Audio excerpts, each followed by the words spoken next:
Good Morning Night Vale is brought to you by The Disappearances of Lydia Fontaine, a new independently produced and crowdfunded 10-episode original audio drama.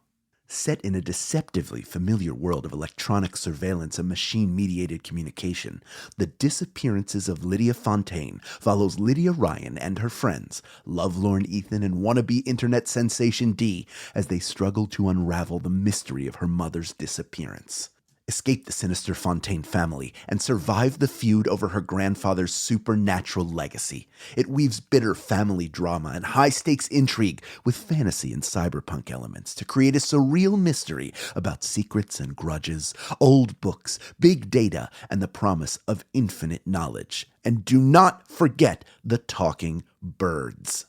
It's a full-cast production with original music and a bespoke soundscape presented through a series of found-footage-style surveillance recordings. And it's important to note, this show was made entirely without generative AI.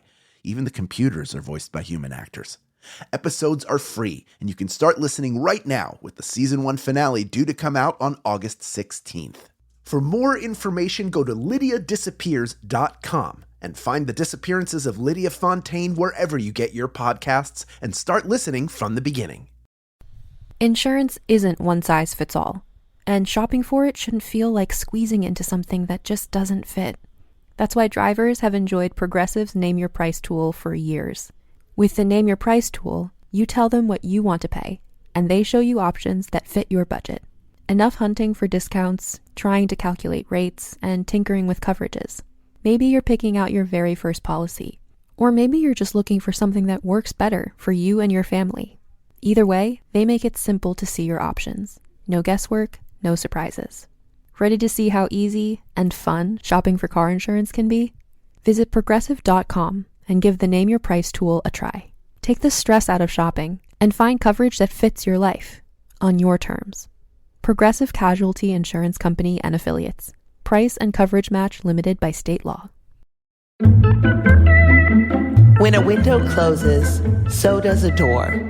So do all the other doors and windows. The house is alive, and it doesn't know you, and it's scared. Good morning, Night Vale.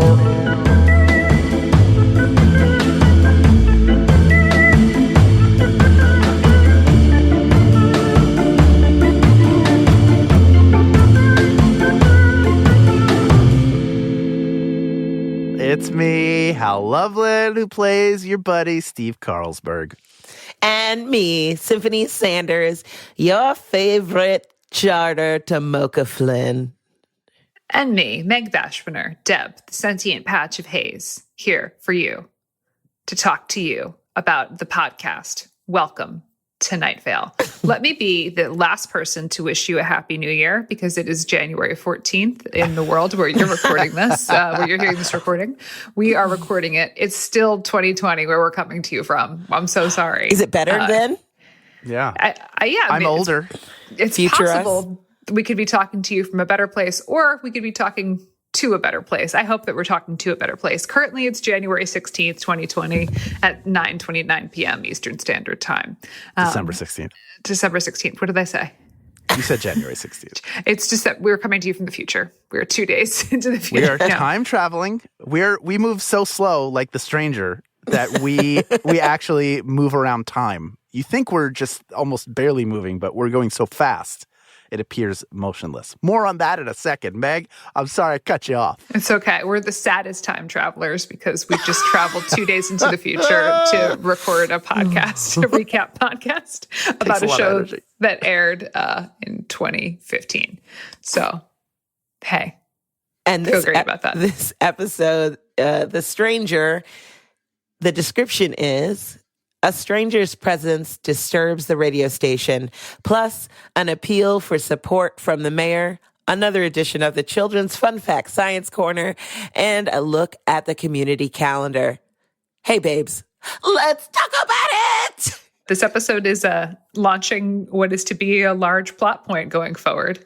But for this episode, we just know it as a standalone in our existence. There will be many things that happen in the next couple episodes with the strangers, but right now it's just Lance having a very scary time.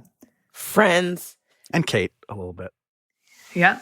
I mean, and then everybody, it turns out to be like, everybody gets affected by this. And I do find it creepy when a stranger is just standing there, looking but not looking,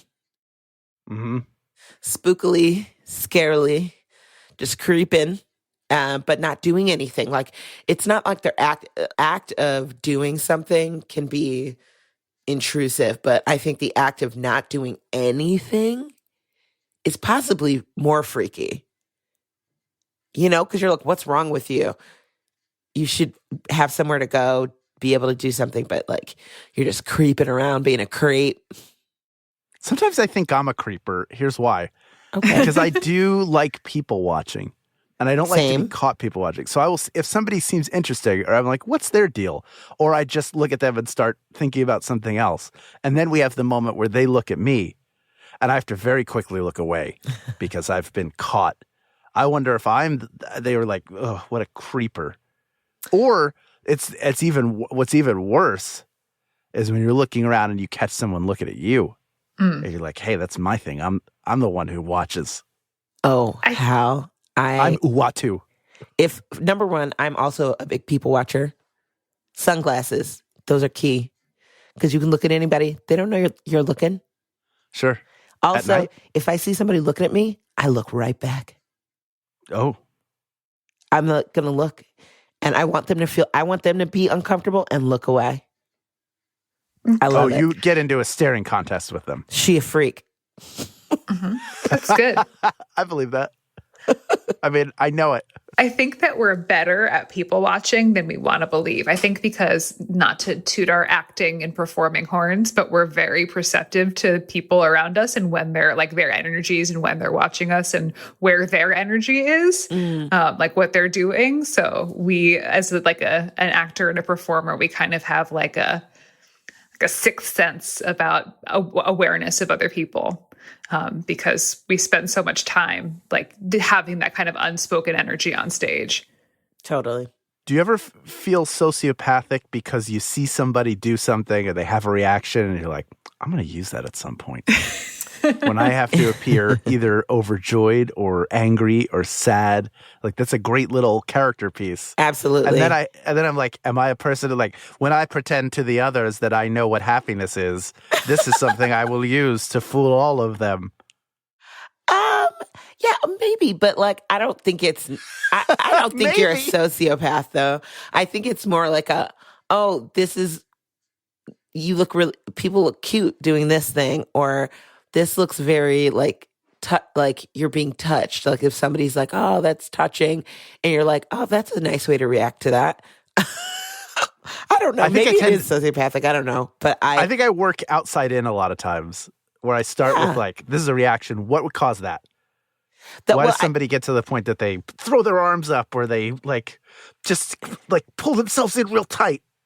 Isn't that how we learn though as babies and children how to act and react to things? We see other people act and react to things, so you're automatically used to soaking things up like a sponge like that. You're like, oh, when that person is happy, they do. When you're happy, you look like this. When you're sad, you look like this. You're like, oh, this is another. What is that feeling? What is this person thinking? Like trying to figure out like what the process is inside their head, you know. And one of my favorite things to do is to watch people and figure out what their story is. So it's like, oh, okay, are they on their first date? I love that. Because you know the tension is like weird. People are trying to, because you're kind of like showing who you are on the outside, but not really. There's a little bit of guardedness. That is so fun to me. So, I don't know. Maybe it is a little wackadoo, but I think that's part of our responsibility as actors and as writers is that we're observers of the human condition. So it is our job to tell these stories. I find that a lot from a writer standpoint, is that I love to eavesdrop on people's conversations. One of the things I deeply miss during the pandemic is that I can't sit in a restaurant with Joseph where the two of us do not talk to each other, just make eye contact the whole time and listen to the table next to us. And then on the way home, we talk about their entire story. Yes. And like, yeah, I love the first dates. I love even more the like third dates Oh, where yeah. like they know enough about each other, but they're still kind of like posturing and they're still kind of like bragging things that are going on, but like they've maybe seen each other naked, but like they're not, like they don't have a deep years-long connection. So I love those. Those ones are fun too. Because you get to see like just how they like tell stories about their lives. Because yeah, like when I'm sitting down at a dinner with Joseph, I'm not going to tell him a story about my life because he knows all my stories. So we talk about, other stuff, current events, stuff we're reading. But like you get stories from other people because they're like explaining who they are to each other. It's cool. Yeah. I love it.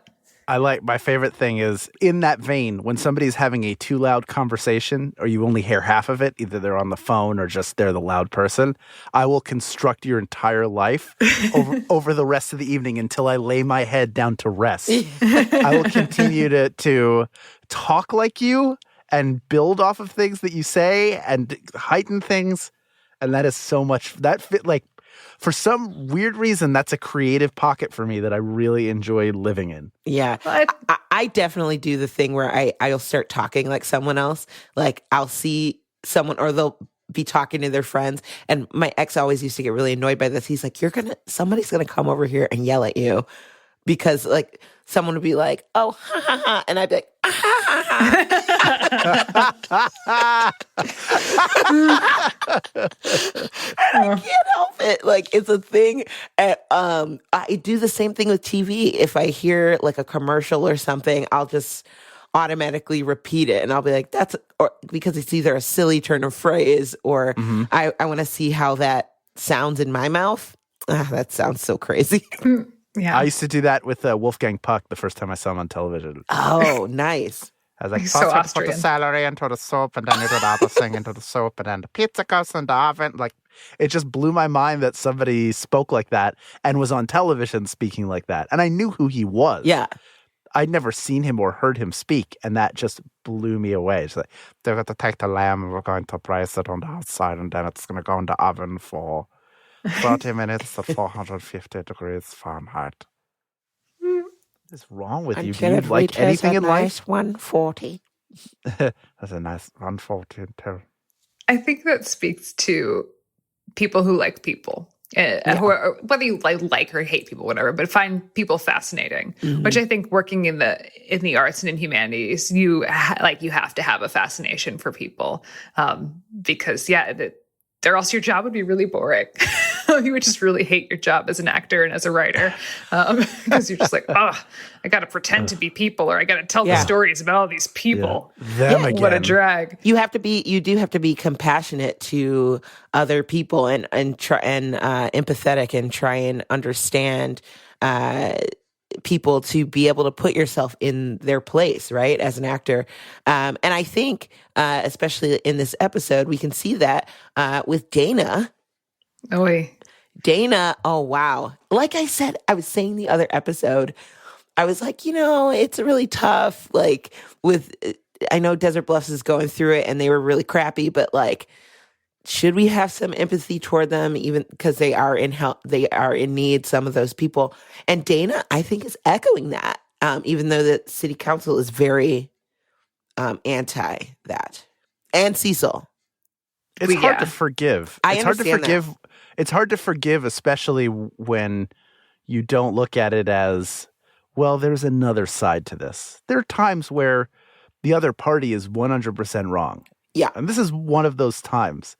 So his inability to process it, and there's no timetable for it where he must, that is always going to get in the way. And obviously the city council, who will just run to their room and turn on loud music because they're not getting their way. I understand that, but it's more interesting. It's more interesting. What happens when you do forgive? What does that look like? Right. How does that help you grow? Yeah. Man, I'm telling you, radical kindness sometimes is one of the toughest choices to make. Even though you know someone's wrong and they have wronged you in particular, having to learning to overcome that, to just be a better neighbor, be a better person. Taking the high road is not always easy. Yeah, and not always warranted. Yeah. Sometimes there's people who are undeserving of the high road for things that they have done. However, the bulk of the time, a lot of the things that people do where you may disagree with them, they may be wrong, they may even be hurtful, but there can be room for not necessarily forgiveness, but at least empathy. Like if someone is asking you for help and you can give them help and they're in need of it, like you got to do that. That's about more about who you are than about who they are. Right. And I was listening to this podcast one day and they were like holding a grudge is like drinking poison and hoping that the other person gets sick, you know? Yes. Because like it is holding bitterness and hatred in your heart towards specific people. It's like, that's hurtful. Like you can have global anger. Like I can be mad at Desert Bluffs for, making a lot of really dangerous and stupid decisions, but the individual people inside Desert Bluffs who are hurting, like I can't turn away from the starving person when I have food, right? Even if they did vote for Trump, Really? You're right, girl. You're right. Yeah, and Dana, Dana's a little overwhelmed with the work at this point. Eating dirt. She's eating dirt, which I think is a great stress reliever. Crunchy. Have some dirt. Jasika does a great job with What do you think she was actually eating? Or do you think she was eating anything? Was it just all acting? Was it all acting? Mouth acting? I feel like she probably would have taken the opportunity. I would have ate. To eat like a pita chip in that situation. Oh, yeah. Pita or chips some peanut are butter. Quite crunchy. Wow, crunchy. Yeah, it didn't feel as crunchy to me though. It wasn't as like not a pita chip crunchy. What do you think it was? It felt like she had something like maybe or something she'd been chewing for a while. Could have been a tomato. Oh, I think tomatoes are much softer than that. I definitely heard some crunch. I feel like it could have been if you stick a pretzel in your mouth and you let it like the outside slightly dissolve a little bit. Yep, keep going. And then, do you know what I mean? And then you like stick it like way back in your molars. Yes. Could have been like a cucumber. I love cucumber. Same. Do you eat it seeds and all? I do. Me too. I don't like the skin. Depends on the type of cucumber for the skin. True. If it's like real waxy and thick, I'll peel it. But if it's like one of those Persian ones or one of those European ones, I'm fine. The ones that come in the plastic. Yeah. Yeah. I'll take a waxy one and I'll peel it and then I'll just eat it like a pickle. Mm-hmm. I don't need anything on it. Mm-hmm. It's so refreshing. Yeah. Take a couple slices, put them on your eyes. That's right. And then eat them like a dog. Like I say, wait. Okay, go. And then I drop them and eat them. And then at my two front legs, the only ones I have, go back and forth like R2-D2 going downstairs. Okay, here's a question I had. So, the city council was mad and then they stomped off to their room or whatever. And then they played Rihanna really loudly. Yeah. What did you play really loudly when you were like mad at your parents? Because this is a for sure mad at your parents sort of move. No? Mm-hmm. I'll start. Please. Go ahead. It was Alanis Morissette's Jagged Little Pill. I was going to hard same. But if the first song I would play would be Perfect because I was resentful. I'm the oldest, so I'm like resentful that I have to take, the brunt of their poor parenting. And then my brother got to do whatever he wanted. And I'm like, Why do I have to be the perfect one? But I was also the super emotional one. My brother has very little feelings. He doesn't catch feelings a lot? He's a Capricorn. I'm a Libra. I'm just so am I. That's, Sensitivo. What does that mean, that I'm a Capricorn? Does that mean am I a sociopath? Well, no. It's usually that like you focus more on your success and your career than emotional attachments. But I mean, I'd like to see the rest of your chart, Hal, because you have very strong familial attachments. Wait, what's the rest of my chart? Send me your birth time and where you were born, and I'll get your chart. Okay. Stay tuned, listeners. I'm gonna chart these hoes. What if I don't know? I'll ask my dad. He'll know what time He'll I was know. born. He wasn't in the room. Was he in the room? Maybe. He'll know approximately. It's like in a general, yeah. He'll know the Doesn't have what to be range? perfect. Like 2 hours? Yeah, like pretty close, as close as you can get. Is your birth time on your birth certificate? Actually, I believe it is. It is. I don't have it though. I don't think. Do I? My dad has a filing cabinet. Like a With all filing cabinet drawer. My family does He's got too. a file on me like the FBI. It's got my IQ test from when I was 4. These sounds are Meg going through Looking her for own my- personal drawers to find her Looking for my information. birth certificate. Okay, Long form. I found it. Oh, we Ooh, got What nice. time were you Let's see. born? It doesn't Wait, say let's time guess on it. what time Meg I was know what born. time I was born, but okay. It says 3:17 p.m. Oh, sorry. Wait. Oh. Sorry. All right, let me guess first. 3:17 p.m. Yeah, sorry. I Yeah. wasn't paying. Here's Oh, all my mom was- stuff. I have all my school reports. Do you have your school reports for like I don't have that kindergarten and stuff. stuff? I threw that shit out. Oh, I have That's it. trash. I He don't need has that. it. It's on your permanent record. I want it. I want all those report cards. That has to be in my wing of the Smithsonian someday. The exhibit, the traveling exhibit. Who was Hal Lublin? Who truly? I know this. The fact that he got a C+ in phys ed when he was 12, that'll tell us a lot. They're context clues. These are context clues to the man himself. But yes, send me when you find out, ask your dad, send me the information and I'll chart you, and then I'll send you all the information. It'll help you, and you can take it to your therapist and see if they think it's hokum. Okay. Speaking of school, Children's Fun Fact Science Corner, we talk about the Earth and how it's 70% water, and then that scientists believe that the other 30% is some kind of animal hide. They don't know what kind of beast. It made me think of that story where the Earth is on the back of a turtle or something. Mm-hmm. Yeah.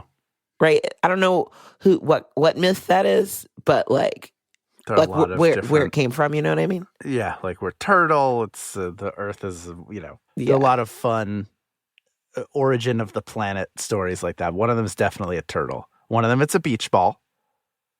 Oh, One of them, it's a child's marbles. girl, what? And one, the whole thing was a ghost. The planet's been dead all along. Oh, and we're just it's the end of Lost. Well, it's the end of the Sixth Sense. Then that's when the That we're all planet realizes why it can't get into its basement. Every time it just looks for the key, and the next thing you know, boom, planet's in the basement. What's that about? Yeah. Sorry if I spoiled that for everybody. It's only been 22 years.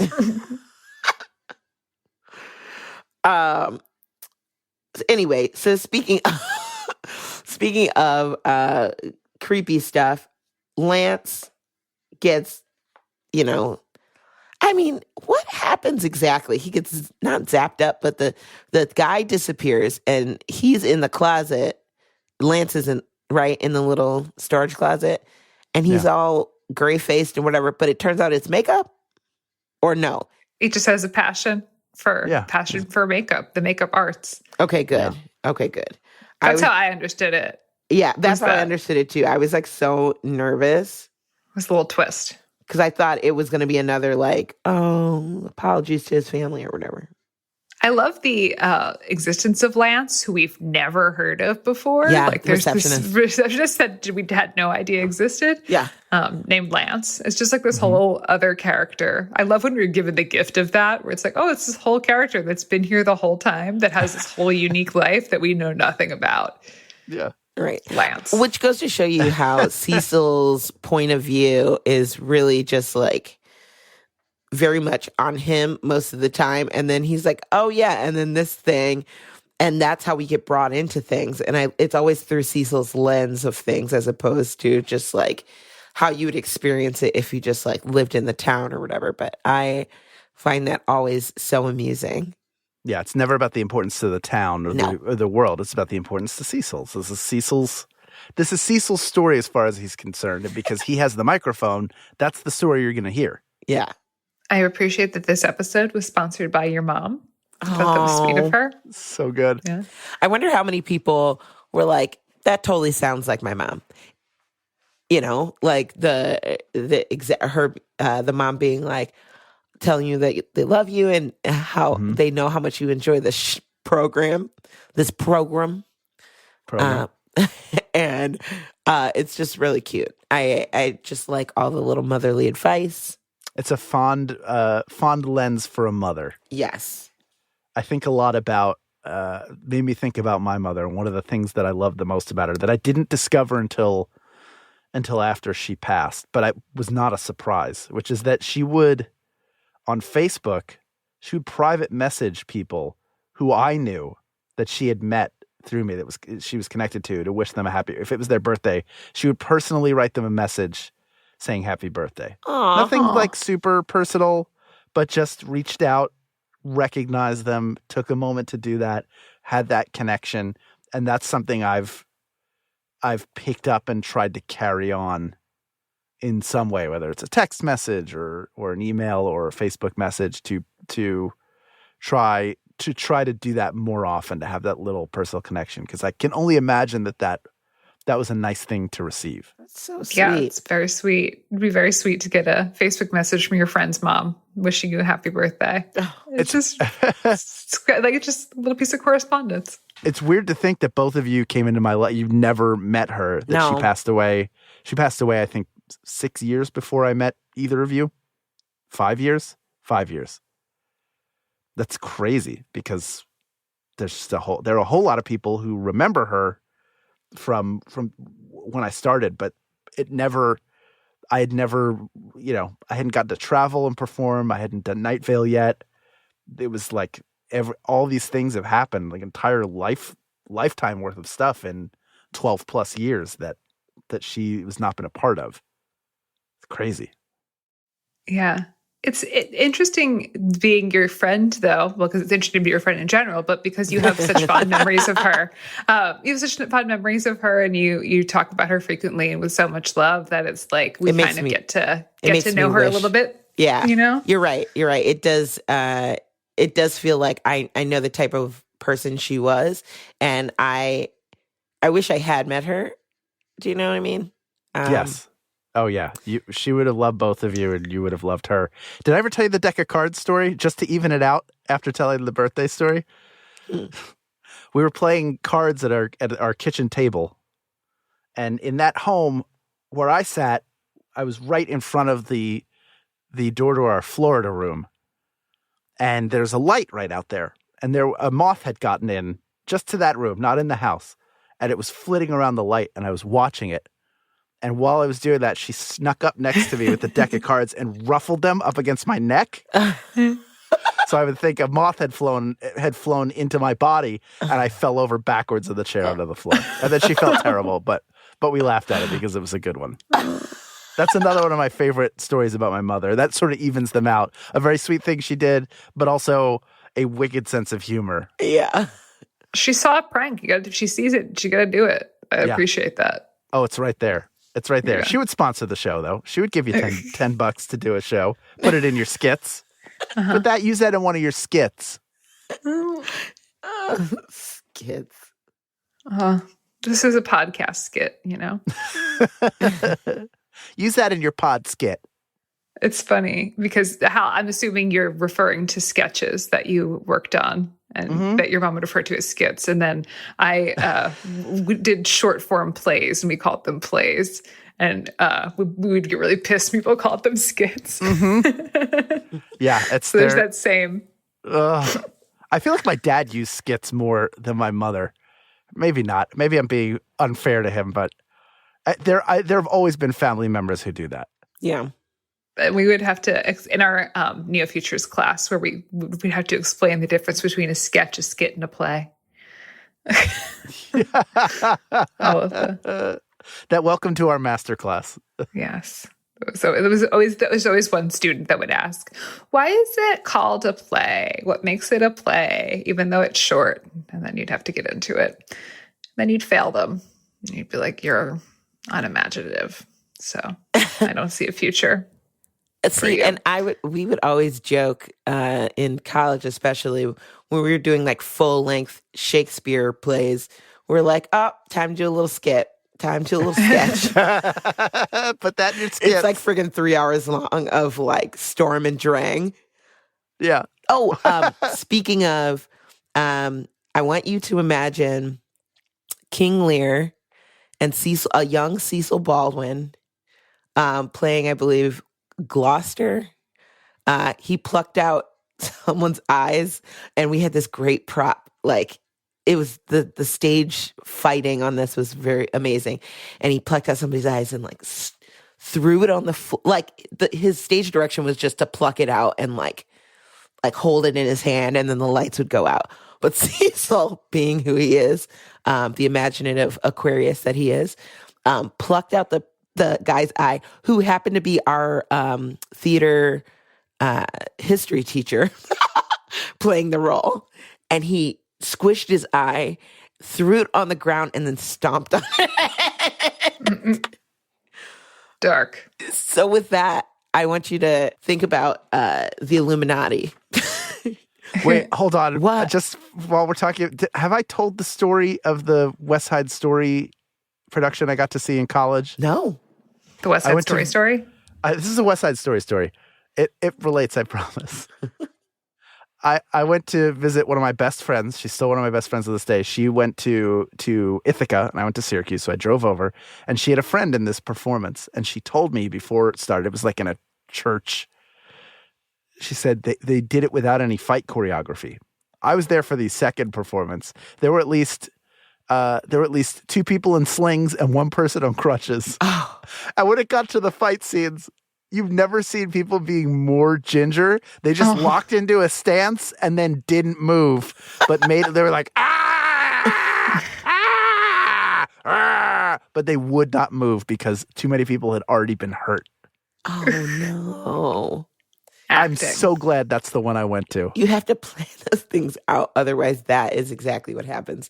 Someone gets a little too overzealous and then like body slams someone, and then you have a bunch of college-age people like with broken Tony's bodies. jaw was wired shut. Yeah. Maria, just a girl named Maria. Oh, was this the Fight Club version of West Side Story? Yeah. Irreparable damage. You hit me in the ear. Everybody has cauliflower ear. Yeah, they sold soap in the lobby. Cue balls in tube socks and yeah. Fight choreography by Robert Paulson. Fight Club references. You were saying about the Illuminati? Ice Cream Social? I was going to say, I think I would want to be in the Illuminati if there was an ice cream social. You're in the Illuminati. I wish. Nobody told me. I missed the meeting. How do you get into the Illuminati? I mean, Jay-Z and Beyonce. Obama. Yeah. Oprah. Okay. Those are all, that sounds like a cool party. I would go to that. Yeah. I mean, it's definitely a party that has happened. And I'm actually really good at bocce. Inauguration. Oh, yeah. You are? I don't know how to play it. Oh. Is it like marbles, but you're standing near to them? They're like bigger than that. They're bigger than marbles. They're like... Well, I know they are, but like it's the same idea. You knock them out of a circle or whatever. You want to get closest to like a cue ball. One ball, yeah. Oh, I see. And if you can knock other people's balls out of the way, but you just want to get as close as you can, and you're pretty good. Lawn bowling, some people will call it, or pétanque. Or boule, or pétanque. Okay. Yeah. Can I tell you what I don't like about an ice cream social? Okay. I feel like I feel self-conscious when it's my turn because I always want to take more, but I have to look around and see what everybody else's bowl looks like and then put a governor on how much I want. Because I would take, if you put like a half gallon of mint chocolate, of like a flavor I like, and I don't see anybody go up and like within a reasonable amount of time, aka 90 seconds, I'd be like, I'm just gonna take this in the other room and show it the love it deserves. Like the whole thing. Yeah. It's mine now. And then I'll finish, and then I got to look around and see if has people everybody else gotten theirs? Yeah. Can I go back? Is it okay? Am I going to is it bad if I take the last scoop of whatever flavor? You know, I really feel like, especially at ice cream sort of things, you can't let it sit there too long. So if you're going to be ginger about it, like, it's not going to work, because then you're going to have melted ass ice cream, and nobody wants that. Nobody wants the soup at the bottom, and you're just going to waste it. So you might as well. I never think that hard about it, Hal. I love that you do. That's so kind of you. But honestly, I don't think that hard. I go up there, I get my little ice cream, and I sit down, and then whatever. Don't feel bad. Otherwise, it's going to melt and be wasted. It's the host that should feel bad if there's not enough ice cream for everyone. Then they didn't plan well enough. Exactly. See, as a professional host, yes, it's very important that there be far too much food for every person there. Absolutely. Correct. More food than anyone could possibly eat. Yeah. Yes. You're right. There should be leftovers. There should be enough if someone brings a friend. You want takeaways? Yes. I'm not going to feel bad anymore. No, don't feel bad. Blame the host. They're rude. Yeah. Exactly. Speaking of people being invited to parties, Dark Owl Records having a 90s fashion night. And then Great segue. Sorry. Thank you. Cecil messed up. He was not supposed. Also, Michelle, why are you sending press releases to parties you don't want people to come to? Yeah. You know, because isn't that the hipster thing? She wants it to be exclusive. You're doing it to tell people that they can't come to it, but once they know about it, then you cancel it. Also, do either of you? I feel like I have a lot of T-shirts. I know I only wear 5, but I have a lot of them, and I don't think I have any that are ironic. Even when I wore a Mr. Bubble T-shirt in high school. And it was because I liked Mr. Bubble when I was a kid, and I was psyched that it was on a T-shirt that was the right size for me to wear. It wasn't like I'm wearing this ironically. Yeah, I don't wear ironic T-shirts. I wear T-shirts with sassy sayings. I wear T-shirts with things that I like on them. Like band T-shirts are all bands that I like. Sports teams are sports teams that I live by. I can't say that I don't really like sports enough to be like, oh, I love this team, but I like watching certain sports and it's kind of fun. Plus, I like to support the home team. And actually, all my sports tees are like old ones. Like I have like 85 Bears t-shirt. Sure. The Shuffling Crew. That's what I'm saying. It's the championship shirt. And I have some Bulls championship stuff and Hawks stuff because I really love watching hockey. Hockey's a great sport. It's a fun sport to watch. And Chicago's good now. Very active. It's very active, and I like that. That's why I'm not a big fan of baseball. It's a little slow for me. Baseball's better live because of the experience. Because you can drink. Going to the ballpark. Yeah. It is. Because you can drink and eat. You have to be a huge fan of the sport, I think, if you appreciate the strategy of it, then you can watch it anywhere, anytime, any level. Mm-hmm. But frankly, that's kind of on them to get people excited to watch a game. But yeah, going live is so much fun. You talk to each other. You don't have to look at everything that's happening all the time. Like basketball, if I go to a basketball game with my dad and I see he's on his phone, I want to take it and throw it in a fucking river because the game is happening. This is so exciting. How can you get to come to 41 of these if you want to a year? This is so look at all these. Does your dad have season tickets? He's had season tickets since 1995 or 96. So they're great seats. It's really exciting. It was weird to watch a game yesterday and the seats were removed because no fans are allowed in the stadium. But being at a live basketball game to me is so exciting because you're right on the floor. With hockey, there's the wall, Right. at least, that separates you a little bit, so you feel more like an observer. Basketball, you just feel like you're in it for whatever reason. Football, too, kind of has that feeling. But I hate the squeaking shoes. Oh, my God. Drives I me love fucking it. nuts. I like it too. I think basketball is one of the more fun ones to watch live because it's so quick. It is and quick. things things change just so quickly, and it's so the contact heavy, and you're so close to it. Like you can I love it. My parents used to have season tickets to their alma mater's basketball games, and so we would go, and it was always my favorite. To just my mom is also like a big sports fan, so she's fun to go to any sporting event with because she's deeply passionate and vocally passionate about supporting her team. So. Yeah. I love it. It's beautiful. It's nothing wrong with being an enthusiastic sports fan, just like there's nothing wrong with being an enthusiastic theater fan or music fan or anything fan. Or opera. Look at that segue, baby. I know you're all over it tonight with your segues. How do you feel about opera, both of you? Okay. I've only seen opera live one time, like an actual show.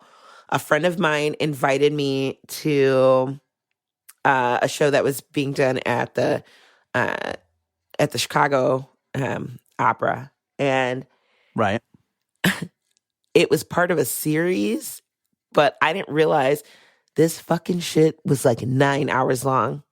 And I got there and she's like, yeah, so there's 2 intermissions and a dinner break. And I was like, the fuck? I can be here for 2 hours and then I have to fucking leave. I feel the same way about theater. I'm sorry, I can't do more than that. But I'm sure I want to see something that is not, 8 hours long. But I would love to watch an opera in person because the spectacle, that's what I did enjoy of the time that I spent there, is that the spectacle, the set, the dancing, because they not only have the opera singers, but then they have the supernumeraries, they have, other chorus people, and it creates a very full experience no matter where you're sitting. Still, I don't think, though, that Night Vale, they really quite understand opera. Yeah, I get more and more confused the more and more they talk about it. Right. About what I can't really get a handle on exactly what is occurring. In their opera. At the opera. Right. Yeah. I kind of like it that way. I think that's the point. Is your length of commercial the J.G. Wentworth commercials? Is that your length of the I have a settlement and I need cash now. Call J.G. Wentworth 877 cash now. Gets it done. 877 cash now. I agree about time for theater. Yeah. I think that 90 minutes is all you get. And if you, Joseph and I used to say, you get 90 minutes and every minute you go above 90, you need to submit an application for. And when Joseph and I came up with that rule, we're like, well, who do we submit the application for? And this was years ago. This was before Night Vale. Joseph was like, Jeffrey Craner will decide. So the rule is, I would trust him. Yeah, exactly. Objective, understands theater, is not going to be giving you minutes if you don't deserve them, but can definitely understand if you need if the time is warranted. So Joseph, what I would say, any minute that goes above 90, you need an application to be submitted to Jeffrey Craner, and he will approve or deny. One of my early dates with Jennifer was to see an opera at the Hollywood Bowl with friends of ours. Oh. And I sat there and I wanted to appear classy or cultured. So you have the in German. And then there was a guy who was on stage who was simply translating, but not sing translating. And he had a real deep voice. You hear the demon's blood pours onto the altar as the sword plunges into her breasts. And I was like, is anybody else? Am I the criminal stuck in the bullpen at the end of an episode of Police Squad and I'm the only one who can move? Do we not think this is weird? Wouldn't it be better to can I just guess what she's saying, because it certainly wouldn't be like, Right. the dragon's fisting continued through the brunch. Like, what is happening? I can't, but at the same time, if I listen to the proper piece of opera, I could be moved to tears, but I don't want to, it's need not for me. I appreciate and respect people who are operas, operettes, operisms, but it's not my bag. But I have mad respect to people who can do that, because the amount of skill that it takes to be able to sing like that is unreal. For sure. All of the craft that goes into it, like across the board, because of the manpower, people power that is required to put on a show that big. And then the training, like how, like opera singers, they're like, you ain't shit until you're like 38 years old. And it's like, can you imagine having to work so hard for so long to not like, just be like, oh yeah, I've worked hard about this every day. And I will not be in my prime until like my late 30s. Right. Like, there's just not room, like this just doesn't exist until I age into it, which is, I guess it's an interesting way to look at things. I feel like it's a different model of success. I like it. But yeah, tons of respect for all the people who make it. It's just not my thing. You know, I like to go to a comedy show. I like theater. I like stuff. But, you know, I have a good time. Sometimes I like to laugh. I like it to be over after I've laughed. Just want to leave. Yeah. There's only so long you can sit before your pants are just too uncomfortable. Yep. And you're like, come on. It's not my chair. Especially after post 2020, we're already not going to be accustomed to wearing pants. So don't be trying to force me to sit in them for longer than 90 minutes. So I don't have pants. Out there to all of you burgeoning theater makers, opera makers, entertainment makers, keep it short, bitch. That's all I have to say about that. Get in, get out. Kisby. Up next, we're going to hear from fans and friends of the podcast about their theories, comments, and questions. But first, a quick conversation about this episode's weather, which was Meet You at the Gate by Jane Trimble, which I enjoyed. It was a very nice piece of music. She has a wonderful voice. Yeah. What a lovely piece. Her voice was a tremble. Yeah. Samesies. Yeah. Thought it was nicely put together. Nicely performed. In my research on Jane Trimble, I found that she was originally from Northern Ireland, and then she lived in British Columbia, and then I think she maybe now lives in the UK.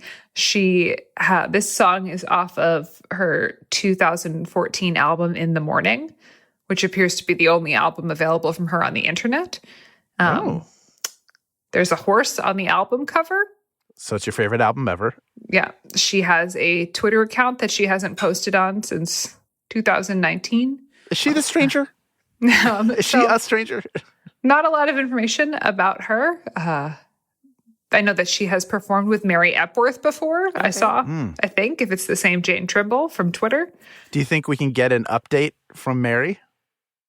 The last time Mary talked about her on Twitter was 2013. So they could have. Wow. Actually, no, it was 2011. Ooh. Sorry, my. It's 2011. They had You really dug deep. This is Woodward and Bernstein style. Good job. I know. Look at you, journalism. She's does not have a strong internet presence. Well, her Instagram account has been deleted. So who knows, you know? She sings her songs into a well in the fjords. But you never know sometimes what happens to people. Sometimes their artistic pursuits are no longer serving them, or they just need to break away from public life. Yeah. Which I think is fair. Or sometimes people are just forgetful and are like, forget this. Sure. Or they witness a mob killing. Yeah, we don't know the story. Or they've been mob killed. Yeah, or they've witnessed, and they're now in a witness seclusion or witness protection program. Oh, that's true. So her name, we're not going to blow up your spot. Her name is now Carrie Thimble. But we're thankful for the time and place in which Jane shared her music with us. It's a great song, and appreciate hearing it. Which from the tenor and body of your report means that this track was not submitted nor selected. It just showed up on this episode without any warning, and in your script for that episode. Like the stranger. Yeah. Just like the stranger. Just like a stranger. Good fit. Good fit for this episode. Y'all, I'm starving. Me too. I could go for something cheesy. Yep. And hot. Yep. Doughy. Lots of gluten. Perhaps saucy. Perhaps saucy. Great. I ate a gallon of spicy pork noodles before recording this episode. So I'm not hungry, but my soul's a little hungry. And let's be honest, I always could eat. I could always eat a FanZone Calzone. Let's do it. You want the first bite? FanZone. FanZone Calzone. Stay right there. Good Morning Night Vale will return after a brief break.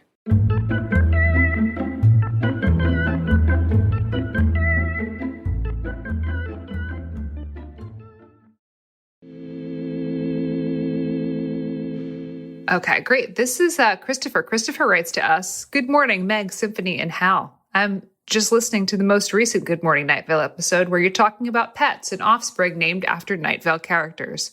We've been listening to Night Vale for a few years after it got big and went to a couple live shows when we lived in Calgary. We saw All Hail and Spy in the Desert. Yes. We're in Ottawa now, so we'll have to wait until you do a show in Toronto or Montreal to see another performance. I have attached a photo of my son, born August 29th, 2019, who my wife Janice and I named Cecil, after Cecil from Welcome to Night Vale. Oh my God. I have attached his health insurance card for proof of identity and his birth announcement. Cecil has been recognizing his name for a few months now and gets weirded out when we have a Night Vale podcast playing because he keeps hearing strange voices say his name. Aww. We hope that you're all doing as well as you can, given everything that's going on in the world. It seems to be getting better, ? Stay healthy, Christopher." Oh. Thank you. Oh my goodness. Christopher. And I have Cecil. Hal and Symphony. I have linked some photos there if you want to check out baby Cecil. I'm looking. I'm already deep in the pregnancy announcement that they put out. Yes. which is with Lego Ghostbusters. Oh my God. And the picture, first of all, adorable child. Congratulations on not having an Uggo. The D&D sheet. It's a D&D sheet with the baby on it, with Cecil on it, and it's filled out with stats. It's so good. It's so good. Oh my goodness. I'm sorry I creeped on your social for a little bit. Also, very cute, babe. Like, Oh my goodness. good face. It's got hair on it, which is neat. Now, I'm sure it has more hair, but like, it's great. I love it. Yeah. I would like to hold this baby. Yeah, that is a wonderful baby. Well, Canadian Cecil. Oh, I'm so excited. A+ baby. What did we promise people who sent us their babies? I promised that I would send them something. So Oh, we'll see. We'll see what I can dig up. Maybe it'll be a something. We'll see. We'll email them. Yeah, I love it. I love it. Oh, well, I love that. Next up in the Calzone, we have Damien. Damien writes, "Hello, all. I know y'all prefer questions, and I'm here to disappoint. Instead, I thought y'all might like hearing a cute little story about Welcome to Night Vale and how I met my husband. I don't care if this makes it on the pod. I just thought that you'd like a happy little story about queer trans love and Night Vale in the midst of our current hellscape. Yes, we would, Damien. Thank you."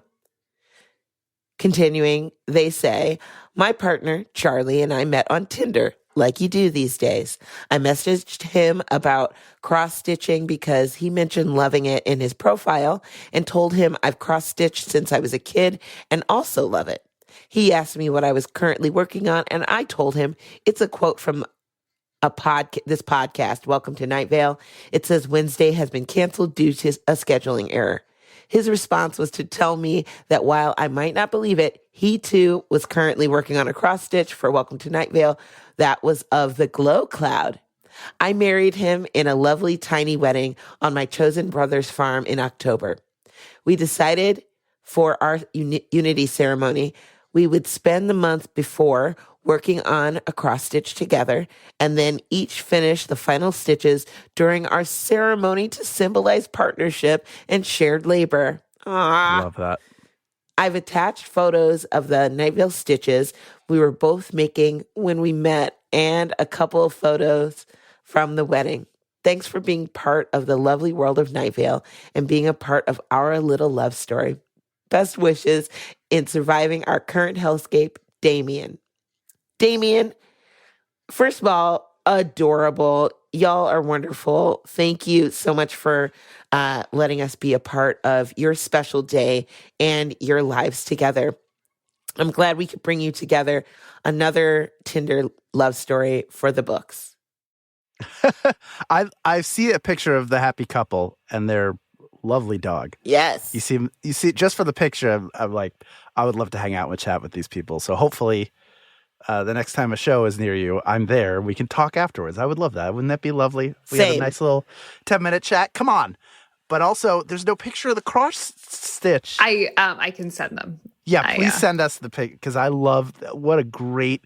So cute. I've officiated 5 weddings, I think, somewhere around there, and I always want to make it special. Yeah. For the couple. And very individual to them. And personal. That is such a great personal touch. I love that you did something that has meaning to you. That's what it's all about, is things that have meaning to the two of you. I just love it.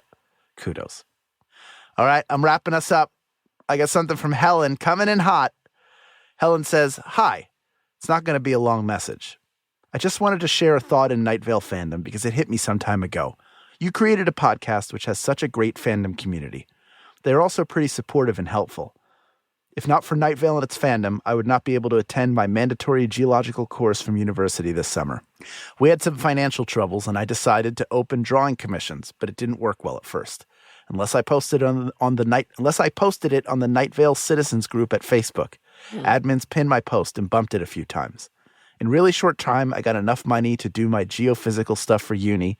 People from Night Vale Fandom supported me financially, ordering commissions, and they even were giving me extra tips for my art, just so I could attend my scientific course in mountains and pass this semester.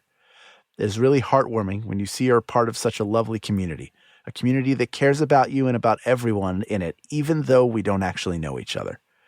They are ready to help a stranger because we are part of the same fandom. They all seem to be like a big family to me, and it made my day when I thought about these people. Also, the fandom seems drama-free and respectful. I'm so happy that back then I decided to listen to the podcast. Thanks for creating Welcome to Night Vale and its community. When you start to listen to it at first, you're always in shock of some kind. It seems like you can easily relate to Carlos, who's not fully understanding what's going on in this town. But the longer you listen, the more used to all Night Vale weirdness you become. And then you realize you're not a stranger for people in the fandom anymore. You are one of them, and people from here will care, even though they don't know you personally. God bless this thing. Aww. Greetings. Helena. Oh, wow. Helena. Your last name. I'm gonna spell it and then try and say it. Ciechowska spells Sachowska. Probably not right, but that sounds right. Look. That is lovely. It's so great to have a community that you can turn to that will support you. And the fact that community sprung up around a show made by tolerant and inclusive people that has a tolerant and inclusive cast would attract tolerant and inclusive and intelligent and compassionate people, I think is a wonderful thing. I'm blown away by how... There are a lot of fandoms that can be toxic. This is not one of them, and I know we're all very, very grateful for that. Most definitely. Does somebody have water hitting a pan? I think that's my radiator. It's my radiator, too. My radiator's going ping, ping. I also have a radiator. It's also making noise. Southern California, Hal. I'm in a closet. You don't have heat. It's no heat here. Just me and myself. Thank you, audience. Next episode will be 78, which is cooking stuff, Thanksgiving special. Until then, support our Patreon at patreon.com/Good Morning Night Vale. And until next time, good morning, Night Vale. Good morning.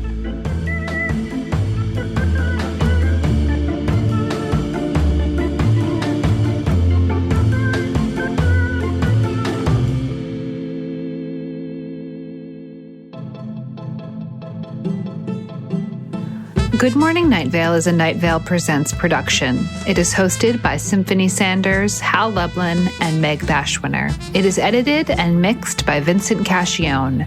It is produced by Meg Bashwiner. Theme music by Disparition. Special thanks to our fans who submitted their thoughts this week. Leave us a voicemail at 929-277-2050 or email us at info@goodmorningnightVale.com to share your theories and ask questions, or to express your disappointment in the change of a calendar year doing nothing to change your life.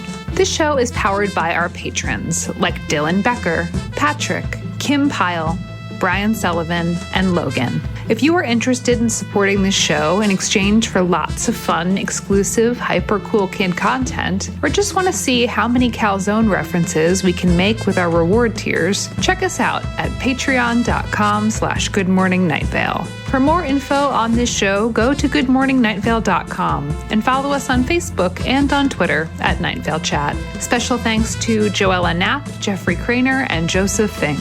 Today's adverb is unitedly.